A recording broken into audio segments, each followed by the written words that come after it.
మన తెలంగాణలో మొట్టమొదటి ఫ్యాక్టరీ అవుట్లెట్ మన ముకుంద జ్యువెలర్స్ లో లైట్ వెయిట్ ఆభరణాలు కలెక్షన్స్ ఎన్నెన్నో అన్ని జ్యువెలరీస్ పై VA కేవలం 2-12% మాత్రమే. విచ్చేయండి ముకుంద జ్యువెలర్స్. కర్ణాటకకు చెందిన ఓ భక్తుడు తన సొంత డబ్బులతో చండికా దుర్గా పరమేశ్వరి దేవి ఆలయాన్ని అద్భుతంగా నిర్మించాడు. కోరిన కోర్కెలు తీర్చే దేవతగా ప్రసిద్ధిగాంచిన దుర్గా పరమేశ్వరి అమ్మవారికి తిప్పన్న అనే వ్యక్తి గుడి కట్టి ప్రజల మన్ననలు పొందాడు. అలాగే తిప్పన్న కుటుంబం దైవసేవ కోసం అవిశ్రాంతంగా కృషి చేస్తోంది. ఈ క్రమంలో తిప్పన్న గుడి నిర్మించడానికి గల కారణాలేంటో ఈ కథనంలో తెలుసుకుందాం.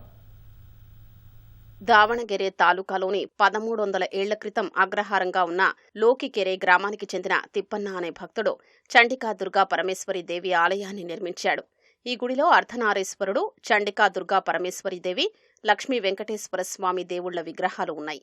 అయితే ఇప్పుడు ఈ ఆలయం కర్ణాటకలోనే కాకుండా జాతీయ స్థాయిలో గుర్తింపు పొందింది.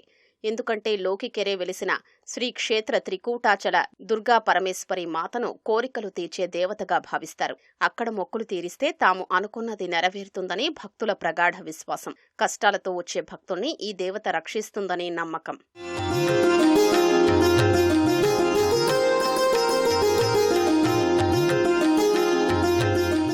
2019లో ఆయాత మహాచండికా యాగం బెంగళూరులోని నెలమంగళలో చేశామని తిప్పన్న వెల్లడించాడు. యాగం ముగిశాక విగ్రహాన్ని ఎక్కడ ఉంచాలనే దానిపై గందరగోళం కారణంగా అమ్మవారి విగ్రహాన్ని ఉడుపి జిల్లాలోని కర్కలకు పంపించామని చెప్పారు. అక్కడ విగ్రహం 2 ఏళ్లు ఉండిపోయింది. తరువాత కొన్నాళ్లు తమ ఇంట్లో ఉంచి పూజలు చేసి అమ్మవారికి ఆలయం నిర్మించినట్లు తిప్పన్న తెలిపాడు. ఆలయ ప్రారంభోత్సవం రోజున 40,000 నుంచి 50,000 మంది భక్తులు వచ్చారన్నారు.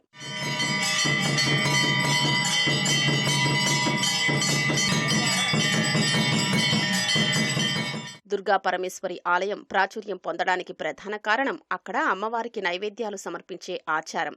ప్రతిదీ అమ్మవారి సంకల్పం మేరకు జరుగుతుంది. ఉపాధి, ఆర్థిక ఇబ్బందులు, వివాహం, భూ వివాదాలు, అనారోగ్య సమస్యలు వంటి వాటికి అమ్మవారు పరిష్కారాల్ని చూపుతుందని భక్తులు నమ్ముతారు. అలాగే దసరా సమయంలో దుర్గా పరమేశ్వరి అమ్మవారి ఆలయం వద్ద సందడి నెలకొంటుంది. నవరాత్రుల్లో అమ్మవారిని ప్రత్యేకంగా అలంకరించి పూజలు చేస్తారు. ప్రతిరోజు సాయంత్రం సంగీత కార్యక్రమాలు, నృత్య వేడుకలు నిర్వహిస్తారు.